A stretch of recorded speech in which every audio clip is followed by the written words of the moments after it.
Aku suka ngasih komen saat kembali di channel YouTube-nya Hetoni. Yang biasa video aku itu isinya adalah seputar baca bahasa Jerman atau seputar kuliah di Jerman, dan mungkin ada beberapa dari kalian yang udah pernah nonton channel YouTube lain dan menganggap bahwa oh kuliah di Jerman tuh enak ya, oh kuliah di Jerman tuh bagus ya begitu. Tapi di sini aku akui bahwa kuliah di Jerman itu keras, dan kau boleh dibilang nih aku adalah ya salah satu korbannya juga begitu. Jadi di saat ini tuh aku merasa berada di suatu fase dimana aku ngerasa kayak itu bahwa aku kadang-kadang merasa bahwa aku di sini udah 4 semester itu aku makin merasa bahwa tuh aku adalah orang yang bodoh di sini gitu. Apakah aku terlalu bodoh untuk kuliah di Jerman? Ini adalah mungkin pertanyaan yang banyak banget dialami oleh orang-orang internasional yang sedang kuliah di Jerman. Aku tahu kita Safiti juga sempat cerita soal yang kayak gini, meskipun dia nggak menamakan ini secara langsung. Cuman ini adalah suatu sindrom disebut dengan imposter syndrome.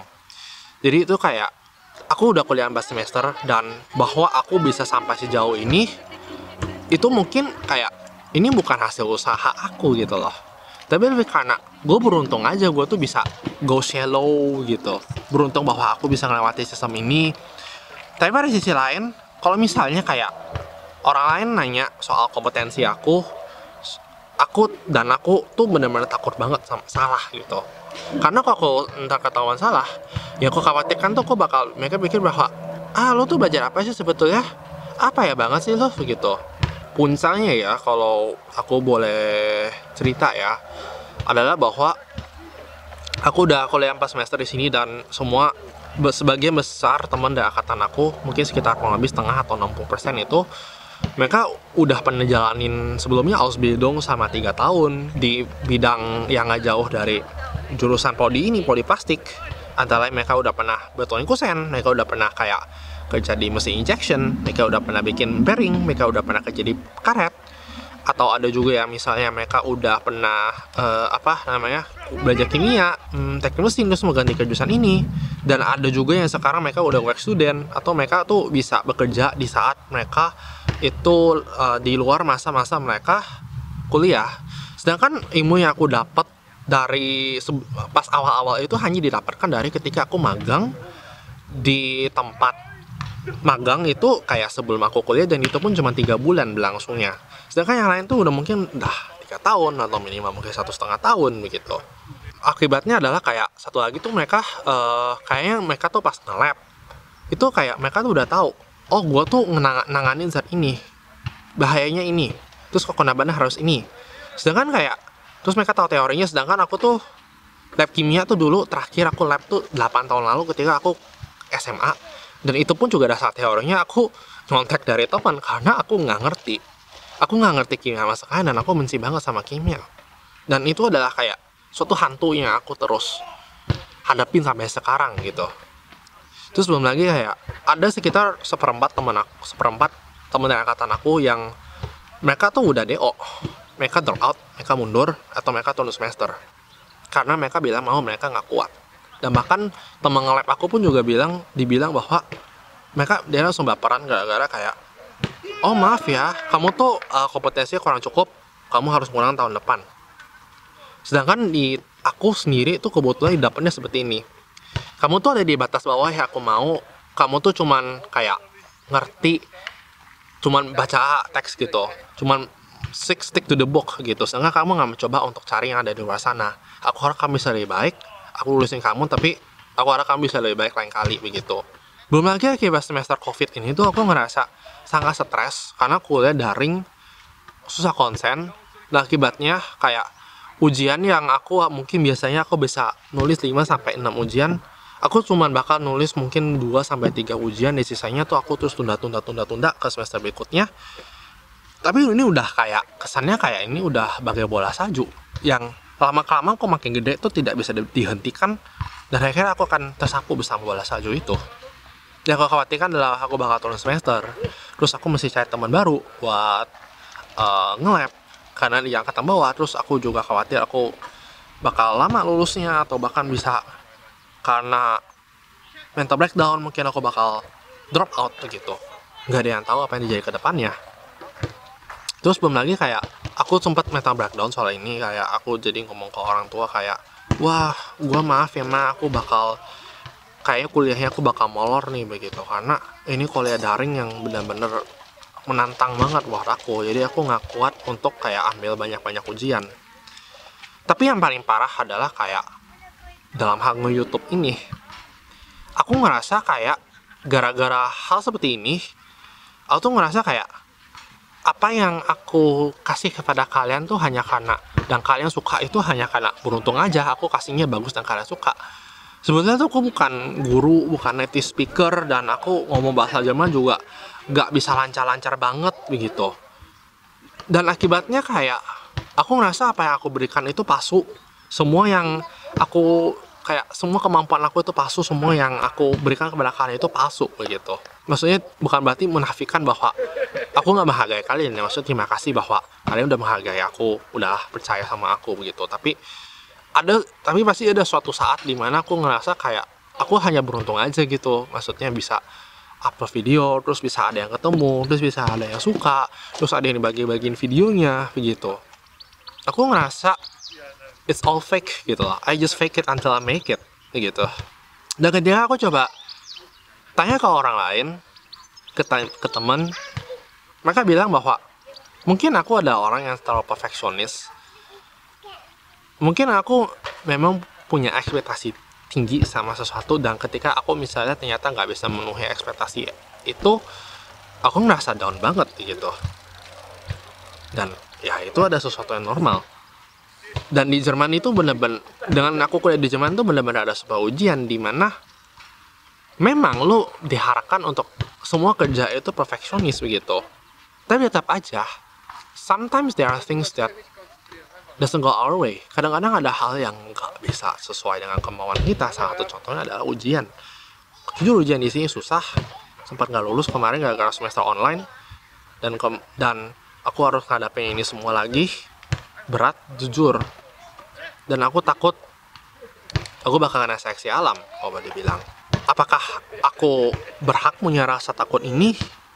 Mungkin kalau kalian misalnya mau ngomongin soal ini, bisa kan tuliskan di kolom komentar begitu. Tapi memang aku ngerasa bahwa pasti ada aja yang teman aku yang ngomong, mungkin benar juga bahwa ini semua ada hal yang banyak orang hadapi juga. Ini ada sesuatu perasaan yang menghantui aku udah lama. Tapi tiap kali aku berusaha untuk ngatasin dengan kayak ada caranya lah pokoknya. Mungkin aku yang bisa sekarang lakukan adalah kayak aku tuh coba untuk menganggap bahwa kalau bisa kita sekarang lagi belajar tuh berarti ya kita sedang berada di luar zona nyaman kita. Mungkin orang tua kalian bakal bilang, kita kan belajar itu supaya kita nggak tahu, dari yang nggak tahu tuh menjadi tahu. Bukan kayak kita belajar tuh apa yang kita udah tahu. Kalau kita udah tahu, ngapain kita belajar? Dan kalau kayak gitu ya berarti artinya kita sedang berada di luar zona nyaman kita, dan kita sedang membesar zona nyaman kita. Belajar emang nggak nyaman.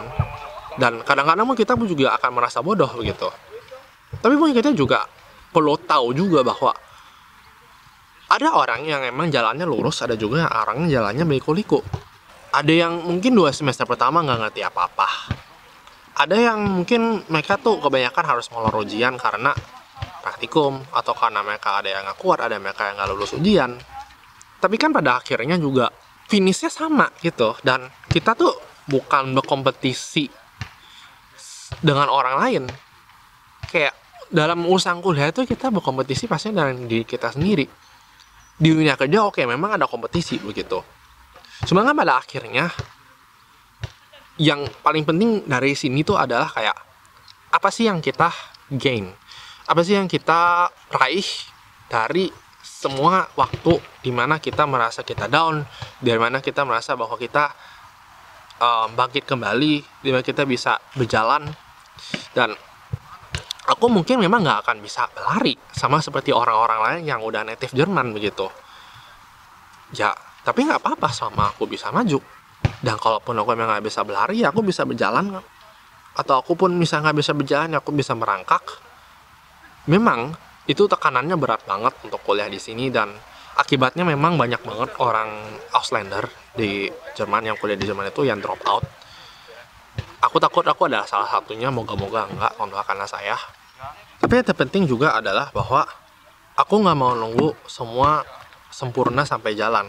Karena emang aku akui kayak apa ya, lo percuma maksudnya nunggu untuk hal ini, percuma kayak kita nunggu semuanya untuk sempurna, percuma untuk nunggu sampai aku misalnya paham bahasa Jerman 100% sampai aku harus ngolong-ngolongin ujian. Memang sih maksudnya ada baiknya, idealnya seperti itu, tapi pada faktanya bahwa pada akhirnya kita harus dihadapkan oleh suatu deadline yang kita juga akhirnya nggak bisa mundur, atau kalau mundur akan lebih banyak mudaratnya daripada manfaatnya. Dan itu ya siap nggak siap, itu adalah tembok yang harus kita hadapi. Ya kita mesti mempersiapkan diri kita sendiri sebaik-baiknya, tapi kalau kita misalnya ternyata nggak sempurna, ya sudah gitu loh, nggak masalah, bukan berarti kita gagal begitu, hanya karena kita ketinggalan sesuatu, dan dari sesuatu itu kita juga bisa belajar agar kedepannya kita juga bisa lebih baik begitu. Banyak banget intinya kegagalan yang akan kalian hadapi ketika misalnya kalian kuliah, apalagi kalau kalian misalnya kuliah di luar negeri, dimana itu bahasanya itu kalian nggak bisa kuasain benar-benar. Contohnya aja kayak mungkin Kak Gita Savitri, dia pasti pernah merasa imposter syndrome juga, kayak kok gue bodoh banget begitu. Tapi dengan dia berusaha untuk kayak bertahan, berusaha untuk mungkin rajin, berusaha untuk mungkin kayak merangkak, mungkin nggak bisa langsung berjalan dengan jalan yang liku-liku, mungkin dengan kecepatannya lebih tinggi, ya bisa aja dia bisa lulus seperti sekarang. Tapi kayak aku nggak mau memaksa diri aku bahwa aku harus berlari begitu, karena memang aku mungkin nggak bisa berlari, mungkin kemampuan aku harusnya bisa berjalan, mungkin suatu saat aku bisa berlari, ya sudah. Kalau memang aku hanya bisa pelan-pelan, ya sudah begitu. Apa ya, ini ada intinya curhatan aku ya soal imposter syndrome yang aku alami sekarang. Aku nggak tahu apakah kalian juga pernah ngalamin hal yang sama begitu. Dan kalau kalian bisa memang merasa punya hal yang sama, bisa silahkan komentar di bawah. Dan just kalian nggak sendiri, aku juga merasakan hal yang sama gitu. Dan aku harap kalian bisa mendukung aku dalam pergumulan ini, supaya aku bisa terus amanah, bisa bikin banyak video YouTube ngajarin kalian bahasa Jerman, sama supaya aku juga bisa lulus tepat waktu, nggak harus tepat waktu, tapi yang penting aku bisa lulus dengan nilai yang ya nilainya nggak harus bagus-bagus banget apa-apa, tapi yang penting bahwa aku bisa mengerti apa yang aku lakukan, supaya aku nggak bisa mengalami imposter syndrome seperti ini lagi begitu. Terima kasih yang udah nonton, aku harus undur diri. Just